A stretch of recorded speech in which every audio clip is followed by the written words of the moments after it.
Welcome to the Deep Dive, the show engineered to give you the ultimate shortcut to being well-informed. Today, we're not just, wading into a complicated topic. We are challenging one of the most fundamental invisible forces that governs your entire life, and that's money itself. Yeah. We're diving into a really powerful stack of sources that compels us to ask a question that most of us never really get a chance to consider. We swim in money, we earn it, we spend it, we budget for it, but we rarely, if ever, analyze the medium itself. It's like that old David Foster Wallace story, right? Exactly. You ask a fish, how's the water? And the fish has no idea what water even is. It's just reality. It's never known anything else. And that's money for us. That's the core challenge we're tackling. We treat money as this fixed, unchanging thing, when in reality it's a dynamic, man-made system. It's constantly under construction and deconstruction. So our mission in this deep dive is to give you, the curious learner, a crystal clear roadmap. We want you to understand how the global economic system got to its current state of, broken money. And we're going to explore what might be the solution. And we're going to do it by focusing relentlessly on the practical consequences for you. I mean, whether you're struggling to afford the rising costs of childcare or you're managing a complex investment portfolio, everyone is grappling with this. Mm-hmm. It's this sort of structural decay of the current economic setup. Our sources confirm that so many people feel like they're steering a ship that's taking on water no matter how hard they paddle. Exactly. So we'll move systematically from, first, identifying the systemic flaws in what we call fiat money. Then we'll get into the nuts and bolts of Bitcoin. We'll explore not just what Bitcoin is, but where it came from and, why it was so explicitly designed as this groundbreaking, transformational instrument of financial empowerment. An instrument designed to solve these exact problems we're talking about. Right. And our narrative is ultimately going to lead us to how hard money, sound money, opens up the potential for personal freedom and maybe long-term human flourishing.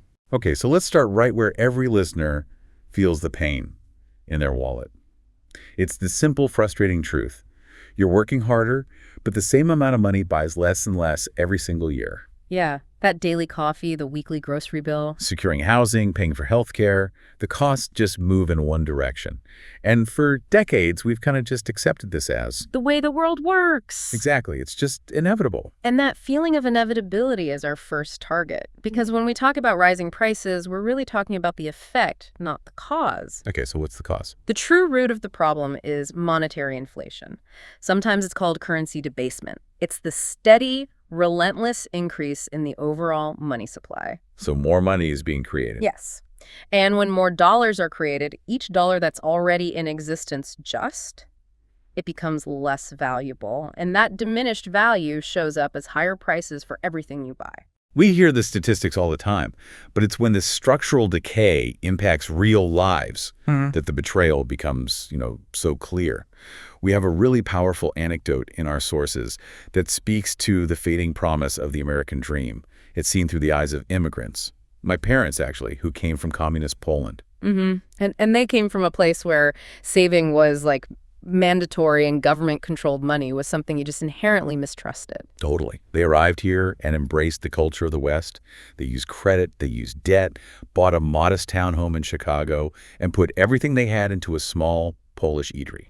So they were playing by the rules of the American system. 100%. They were trusting it to reward hard work and diligence. And that trust was just brutally betrayed in 2008. It was. Home values had been artificially skyrocketing between 2004 and 2006, all encouraged by cheap credit, and that led them to take out a home equity loan to put more capital into their dream business. And then the crash came.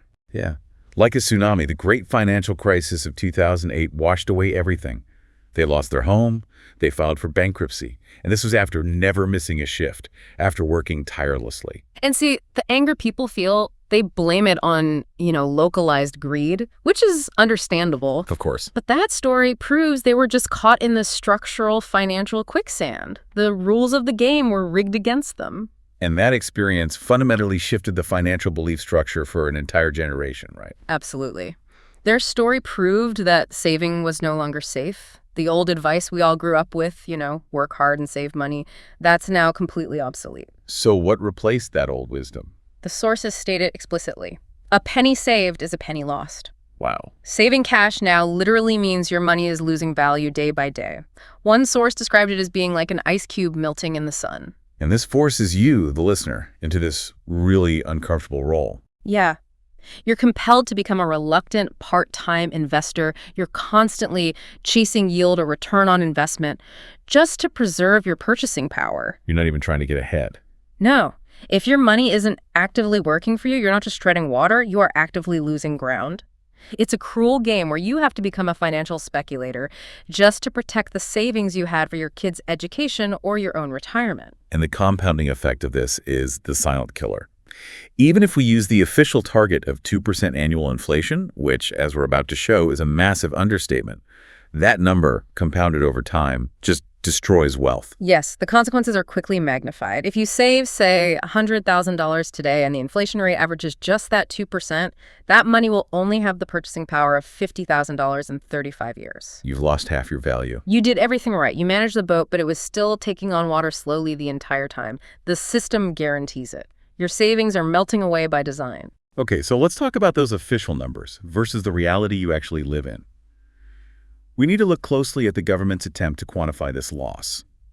Let's talk about the official inflation metrics, specifically the Consumer Price Index, or CPI. Right, the CPI. It's the government's calculation that tracks the weighted average price of a basket of typical consumer goods and services: food, apparel, transport, and so on. But the problem is that basket is constantly being adjusted, isn't it? It is. It's adjusted to preserve this safe target, currently around 2.5% per year, even as our actual real-world expenses are climbing much, much faster. The data we examined shows a critical disparity, especially in the cost of assets people need to build wealth, like a house. Oh, housing is the perfect example. Since the year 2000, the median home price in the U.S. has increased by more than 4% annually. And in some desirable regions, that surge is over 7% per year. Which completely blows past the official 2.5% CPI target that's supposed to represent stability. It's a critical failure point. And then what about wages? Well, wages have only grown about 3% annually since 2000. So your paycheck, which is often tied to that meager 3% growth, is demonstrably failing to keep pace with these massive surges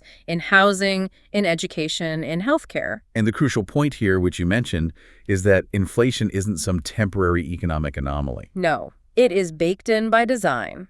It is structural, and it puts us all on what one source calls a move-in walkway that speeds up 2% every year. You have to run just to stay in the same place. Exactly. Let's visualize the mechanism of this devaluation using the dilution analogy. It's a powerful one. When the government adds new money to the system, it doesn't magically create more wealth for everyone. No, it just dilutes the value of all the existing dollars that you hold. It's like that prized glass of fine red wine. If central banks or commercial banks add just a little splash of water, say a 2% increase in the money supply, you might not notice the degradation immediately. But if they keep adding water year after year, eventually that wine becomes diluted, weak, and on its way to becoming little more than flavored water. You have more liquid, but you have zero additional value. That is monetary inflation in a nutshell. And the rare trading card analogy really illustrates why scarcity is the ultimate defense against this. Absolutely. If you own a rare trading card, its value is entirely derived from its scarcity. Maybe it's one of only 21 ever printed. Okay. If the printing press starts running and suddenly churns out hundreds of identical copies, The value of your original just collapses. overnight. Flooding the economy with new dollars dilutes each dollar's purchasing power, just like flooding the market with more cards destroys their inherent worth. You need more of them, more dollars to purchase the same exact goods. And worse, this new diluted money is not distributed equally. And that's the key. That leads us to the heart of the inequality crisis. So to truly grasp the scale of the problem, we have to look at where all this new money actually comes from. We measure the total money supply using something called M2. Right. M2 includes all the ready-to-use money available in the economy: cash, checking accounts, most savings accounts. It's a broad measure. And when you look at the graph of M2 since 1971, a year we will definitely return to, it's just a relentless one-way climb. The historical visual data is shocking, but it's the recent acceleration that we really have to zoom in on. Yeah. Our sources highlight a completely jaw-dropping data point. Roughly 40% of all U.S. dollars currently in circulation were created in the short pandemic years, beginning in 2020. 40%. 40%. That is almost half of the entire existing supply created in just a couple of years. Cool. It's hard to wrap your head around that scale of debasement. It is. And crucially, that massive spike wasn't the start of the problem. Right. It was just an acceleration of a long-running pattern. Even before 2020, the money supply was already expanding at an average rate of nearly 7% per year. So what happened during the pandemic was simply the system being pushed past all its historical limits. Yes. And this math is just devastating for the average wage earner. If the money supply is swelling at roughly 7% a year, but your salary is only climbing at 3%. Your real purchasing power, what you can actually afford, is shrinking about 4% annually. You are getting poorer by design, simply by holding the official currency. And the impact is clearest in the price of hard assets, right? Totally. As the money supply grows, it has to find a place to park, and it rapidly flows into finite assets like housing, equities, luxury goods. And this explains why our paychecks don't keep up, and why the dream of homeownership slips further and further out of reach for young people who did everything right. Yeah, they got good degrees, found solid jobs, maintained strong credit. And it doesn't matter. This outcome is a direct structural consequence of relentless monetary expansion. So we know the money isn't physically printed in some big vault anymore. Modern money creation is digital. How does this opaque mechanism actually work? It involves the Federal Reserve, the U.S. Treasury, and commercial banks. It's a coordinated process, and it's rooted in government deficit spending. The federal government habitually spends significantly more money than it collects in taxes, so it runs these massive perpetual deficits. And to cover that gap, the Treasury borrows money by selling interest-bearing bonds, which are essentially government IOUs. Exactly. And this is where the Federal Reserve steps in with its unofficial but paramount mandate, ensuring the stability and liquidity of that Treasury market. They have to keep the engine of multi-hundred-trillion-dollar finance running smoothly. Right. So if the private market pension funds, foreign governments, hedge funds, if they aren't buying enough of those bonds... The Fed intervenes. Yes, and this is the critical moment of modern money creation. The Fed official executes what's called quantitative easing, or QE. And this is just done on a computer. Just on a computer. They open a computer, they select a commercial bank's reserve account, and they type a bigger number into it. They're literally creating brand new digital dollars out of thin air. That's it. And in exchange for that new digital cash, the commercial bank hands over some of the Treasury bonds they hold. So the government gets an instant guaranteed buyer for its debt, which prevents a financial crisis, and the banks walk away flush with fresh cash to lend or invest. Yeah. Our source material accurately captures this as, like, paying your Visa bill with a brand new MasterCard. It's a closed-loop game that only a government that controls its own money printer can play indefinitely. And the extreme QE during the pandemic is what directly caused that 40% spike in M2 we talked about. But the mechanism doesn't stop there, with just handing cash to the banks. No, not at all. The banks then use this fresh supply to multiply that money exponentially through everyday lending, a process called fractional reserve lending. This is a crucial concept that feels really counterintuitive. Banks don't simply lend out money they already have deposited. Right. This is where the multiplier effect takes hold, and it dramatically amplifies the initial creation by the Fed. Okay, so how does that work? Historically, banks only had to keep a fraction of their deposits in reserve, say 10%, and could lend out the rest. Now, even though reserve requirements have been effectively zero since 2020, the lending mechanism is still the same. So when I go get a mortgage, When you take out a $250,000 mortgage, the bank doesn't transfer $250,000 from its vault. It creates a brand new liability. It essentially enters a new number into your account ledger. They do this knowing that only a small fraction of customers will ever demand physical cash at any given time. so with each loan, money is literally created. Yes, multiplying the total supply circulating in the economy and accelerating that dilution of value for everyone. Let's use the powerful analogy of the Monopoly game here to make the consequence of this really clear. It's a perfect one. Imagine you're halfway through the game, properties are owned, money is circulating. Then the banker suddenly doubles the available cash supply. But, and this is the important part, instead of giving it equally to every player, Right, they give it to the players who already own the most properties. the outcome is predetermined. It structurally makes it impossible for the other players to catch up. The prices of all the desirable assets, Park Place, Boardwalk, they instantly go up because the players closest to the banker have all this fresh, plentiful cash. And this structural inequality in how new money enters the economy is known as the Cantillon effect. We can visualize this as the money printer mountain. The Fed is at the peak, unleashing these fresh digital dollars. And that new money flows directly to those who are closest to the source, the cluster of big banks and the financial elite right below the peak. And they quickly leverage those fresh dollars, which are still at their highest purchasing power, to snap up assets. Stocks, bonds, real estate, private businesses. All before the general population even realizes the money supply has expanded. So by the time that monetary surge trickles down, through wages and loans, to the wage earners and lower-income households at the base of the mountain, Everything costs more. The prices for everything have already been driven up by the earlier spending spree of the asset owners. and this creates a hidden, regressive tax monetary inflation that extracts wealth from the many and just transfers it to the few who are politically and financially connected. The case study of private equity perfectly illustrates this exploitation. These firms use cheap debt made abundant and cheap by the system to acquire companies. The iconic example is Toys R Us. Right.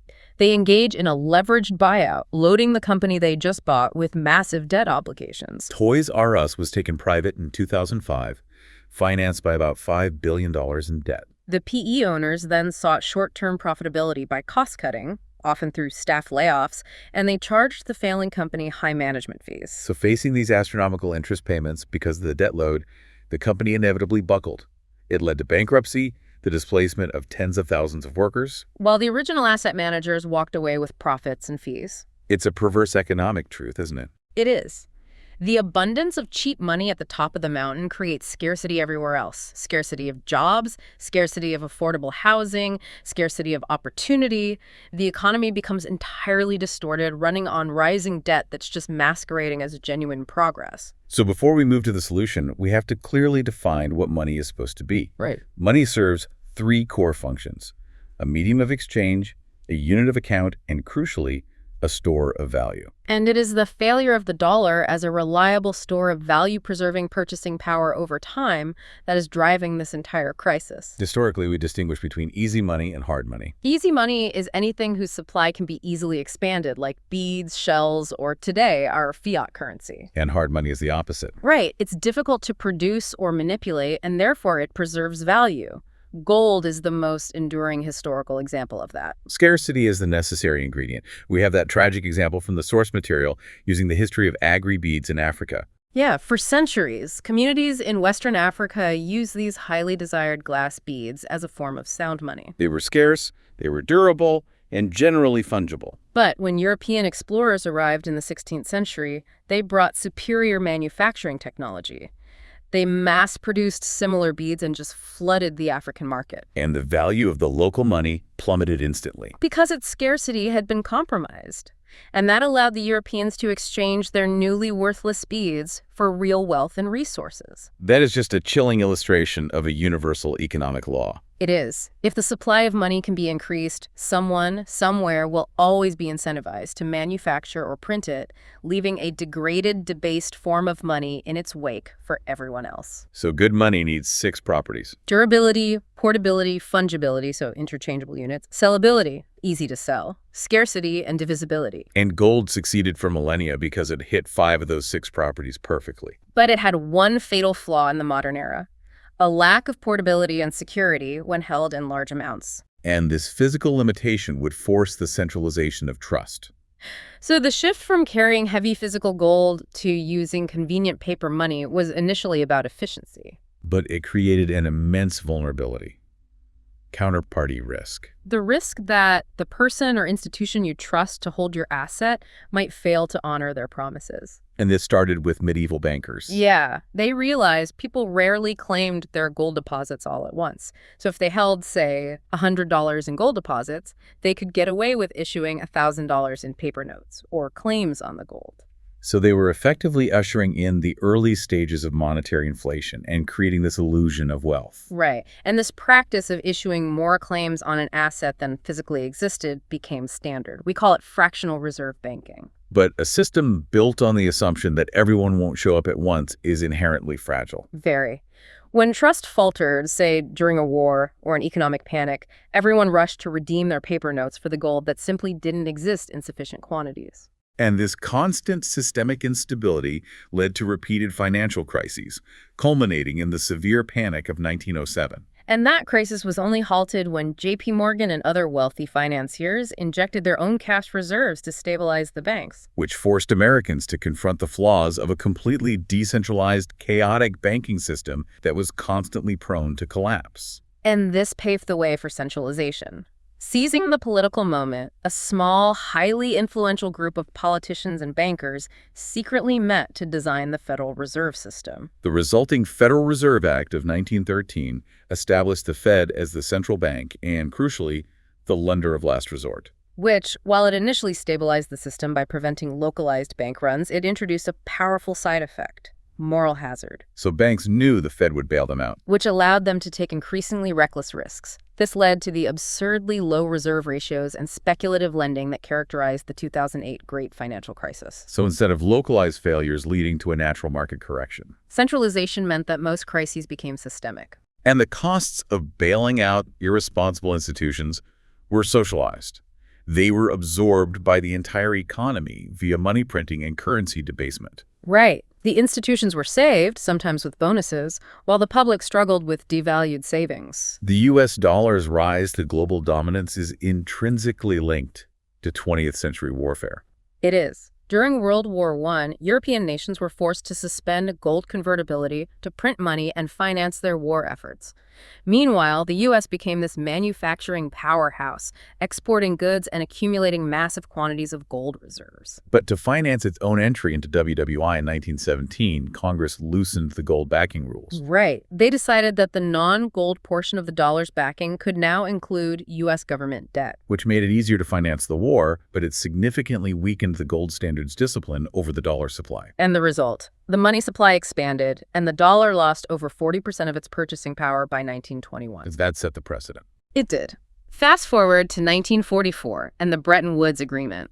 Delegates from 44 nations formally crowned the U.S. dollar as the global reserve currency. And the U.S. promised to back its currency, allowing foreign central banks to exchange their dollars for gold at a fixed rate of $35 per ounce. Which required the entire world to trust the U.S. government not to print too much money. But the U.S. did exactly that. Of course. Massive post-WWII domestic spending on Great Society programs, combined with costly military engagements in Vietnam and elsewhere, led to expansive monetary policy that far outpaced the gold reserves held in Fort Knox. The U.S. was running a massive debt that they believed would have no consequences, a deficit without tears. And this created the predictable overbooked flight scenario. Foreign nations, particularly France and Germany, saw this endless stream of dollars circulating with insufficient gold backing and grew deeply skeptical. So they started repatriating their gold. They started demanding the 35-ounce conversion, draining U.S. gold reserves, and threatening to bring down the entire global monetary order. And the breaking point arrived in 1971. President Nixon, facing insolvency, abruptly ended the dollar's convertibility into gold. He severed the last direct link between the dollar and any physical scarcity. With that one action, the world entered the era of fiat. Money backed only by government decree, the strength of their military, and the public's dwindling trust in central bank judgment. The structural consequences post-1971 are just undeniable. The data shows that while worker productivity continued its steady climb, real wages for the average worker just stagnated. Meanwhile, executive compensation exploded by over 1,000% during the same period. It went from about 20 times the typical worker pay to nearly 300 times today. So the fiat system, built on perpetual debt creation and inflation, systematically punishes the saver and rewards the asset manager. And today, our sources indicate the economy requires almost $2.50 of new debt to generate just $1 of actual GDP growth. It's an unsustainable model. Okay, we've established the deep structural problem. Yeah. Broken money, centralization, and the institutional betrayal of trust. The answer arrived quietly in 2008. Right. Under the pseudonym Satoshi Nakamoto, a white paper was posted introducing Bitcoin, a peer-to-peer electronic cash system. And the timing was deliberate, wasn't it? Oh, it was powerful. A direct commentary on the failures of the centralized system. The very first block of the Bitcoin ledger, known as the Genesis block, contained an explicit time-stamped message. The headline from the Times. Yeah. The Times, 03 Jan 2009, Chancellor, on brink of second bailout for banks. So Bitcoin was born from the wreckage of the Great Financial Crisis. Conceived as a mathematical answer to human corruption and institutional failure. Let's clarify the language here. Bitcoin with a capital B refers to the network or the protocol. The infrastructure. It's often called the Internet of Money. And then lowercase b, Bitcoin, is the digital unit of value, the actual cash traveling on that highway. And Satoshi solved the major computer science puzzle that had eluded cryptographers for decades, the double spending problem. How do you ensure digital money can't be copied and spent twice, like copying a JPEG file, without relying on a trusted third party, like a bank, to verify the transfer? And the solution was a distributed ledger secured by cryptography and computational power, which bypassed the need for fallible human trust entirely. So if you take away only one thing from this entire deep dive, it has to be the core principle that makes Bitcoin the antithesis of fiat currency. And that is scarcity. Unalterable scarcity. That is the immovable foundation. There will only ever be 21 million Bitcoins. Period. This supply is fixed, it's immutable, and it's encoded into the software's rules. No government, no bank, no corporation, and no individual, not even the assumed creator, Satoshi, can manipulate, expand, or change that limit. And this is what makes Bitcoin the hardest money ever created. Right, meaning it's the least susceptible to inflationary forces and offers an unparalleled long-term store of value. It is truly immune to the monetary debasement that plagues all government-issued currencies. But this doesn't mean it's inaccessible. One whole Bitcoin might cost many thousands of dollars. But it's divisible. Just like a dollar into pennies, it's divisible into 100 million smaller units called Satoshis, or sats for short. So this divisibility ensures that anyone, regardless of their budget, can begin accumulating sats immediately. It makes it a truly democratic form of saving. And the system is rooted in this absence of control. The sources are definitive. No one is in charge of Bitcoin. It's a public digital infrastructure secured by math, cryptography, and thermodynamics rather than human trust.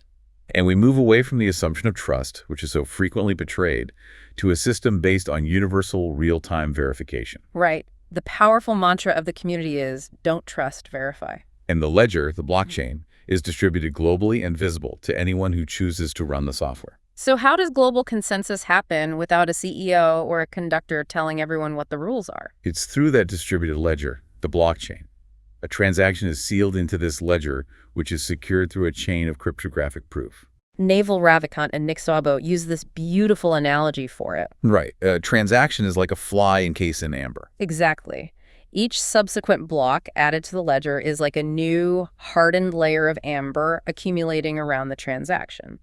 The chain of blocks represents the thickness and depth of that protection. So with each passing block, that transaction becomes mathematically, cryptographically, and just economically impossible to undo. This distributed consensus preserves an immaculate, verifiable record of all transactions. Okay, so the security mechanism that makes this ledger immutable and expensive to attack is proof of work, or POW. And this is what links the digital value of Bitcoin to a physical reality, The expenditure of electricity. rather than to a government's promise. So POW is a massive, high-stakes global computational lottery. Yeah. Specialized computers, called miners or ASICs, expend real-world energy electricity to perform trillions of hashing calculations per second. That's the guessing a winning number. It's a competitive race to seal the next block of the ledger. And the cost of this process is what creates this security.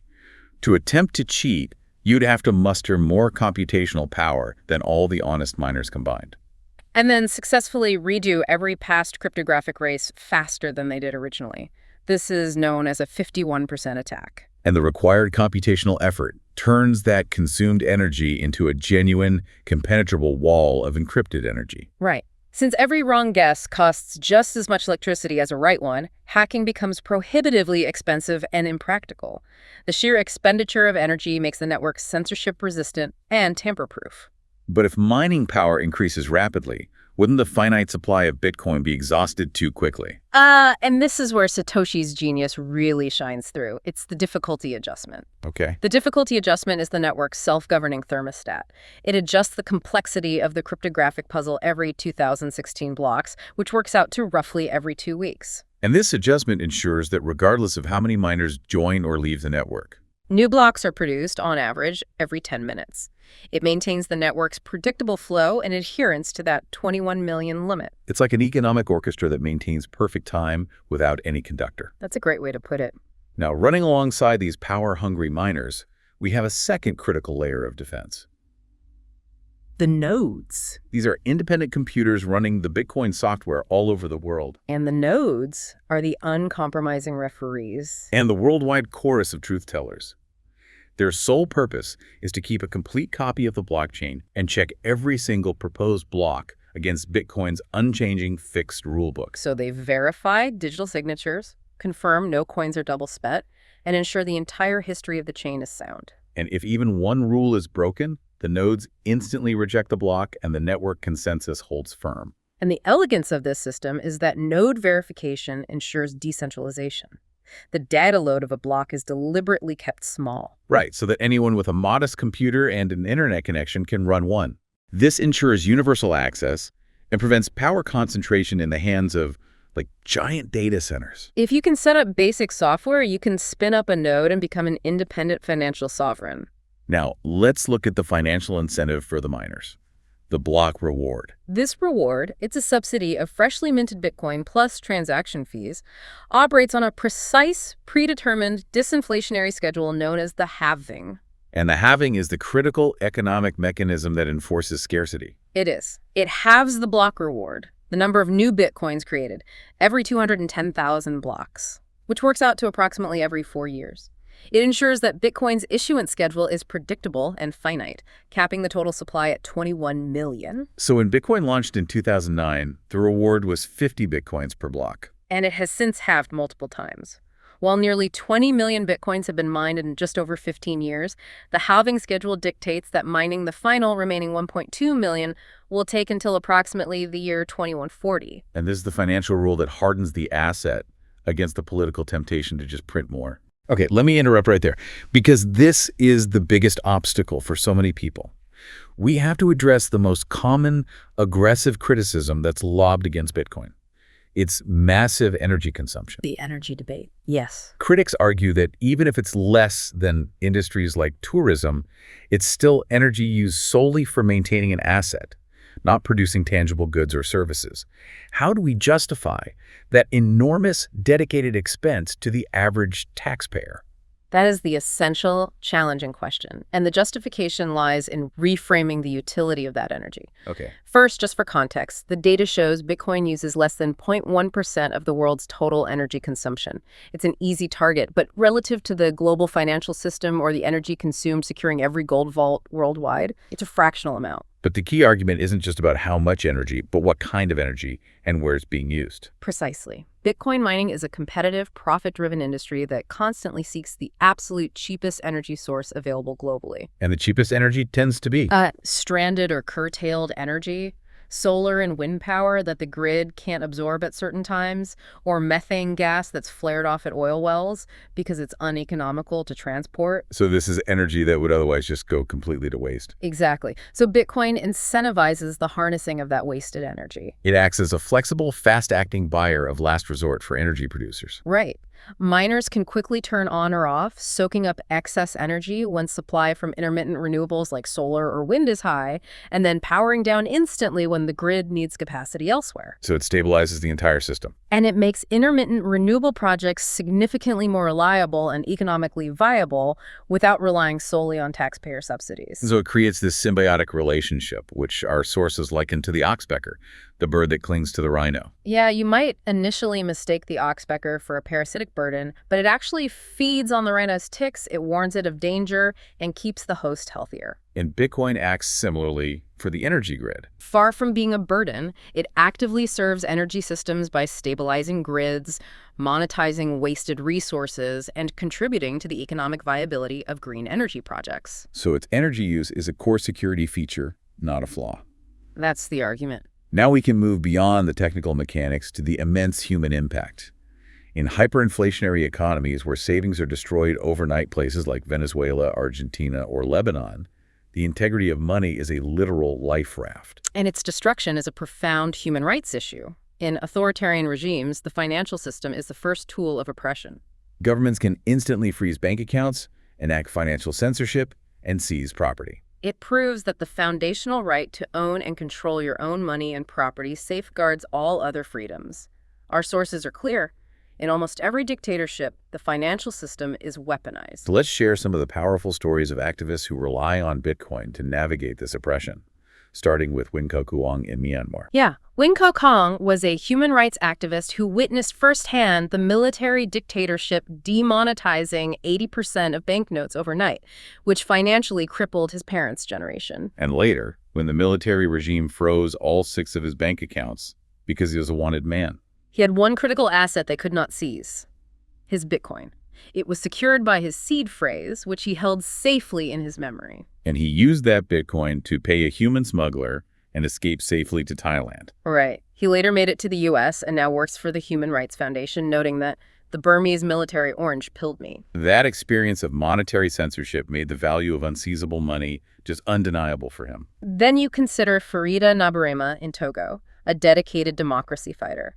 She needed to send funds back home to support democracy initiatives without being tracked by the authoritarian government. Which punishes people for financing state terrorism. Exactly. So she now uses Bitcoin to bypass government surveillance and pursue what she calls monetary decolonization. She recognized that money defines politics. And the deeply inspiring story of Roya Mahbub in Afghanistan.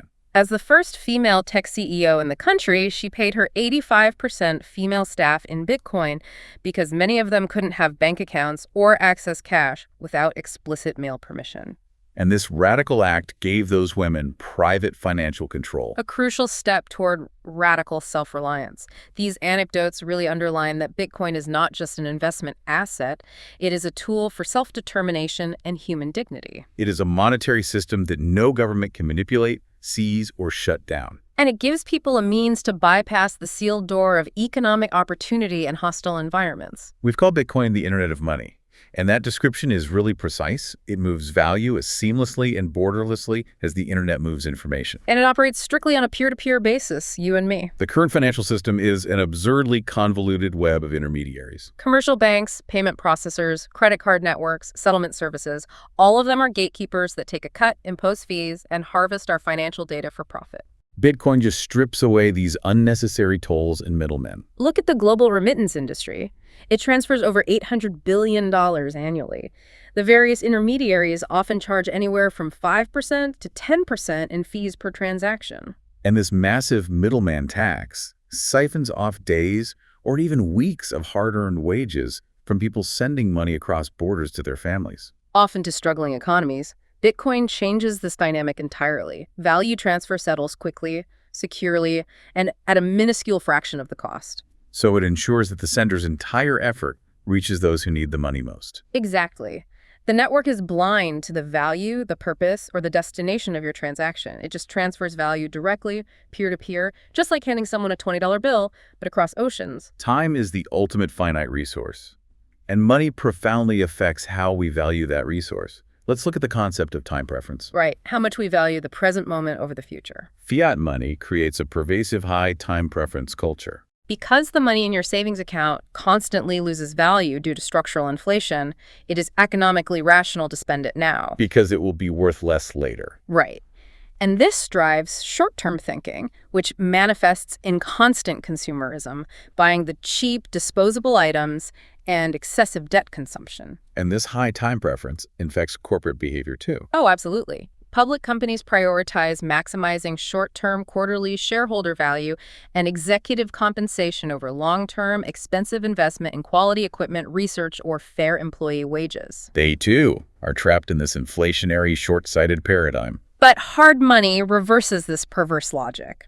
Bitcoin, being scarce and deflationary, rewards low time preference. Saving now means your money will likely buy more later. Which encourages long-term planning, disciplined saving, and investing our energy into building enduring projects, rather than constantly working just to outpace a debasing currency. It is a system that allows us to reclaim control over our time and focus on deep, meaningful contribution. And the ultimate question that comes out of this is powerful. What could you achieve if you weren't constantly stressed about the rising cost of living and the inflationary treadmill? What profound long-term project would you dedicate your life energy to if your savings weren't melting away? Okay, so for those intrigued by this new monetary paradigm, the system is still early.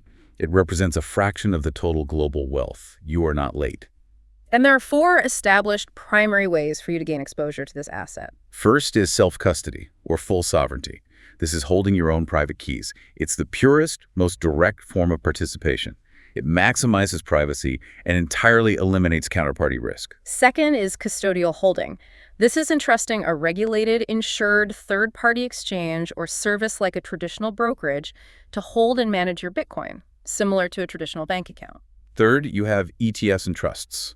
This is an indirect investment through traditional investment vehicles like the spot Bitcoin ETFs approved in 2024, which allow investment through standard brokerage and retirement accounts. And fourth is equity.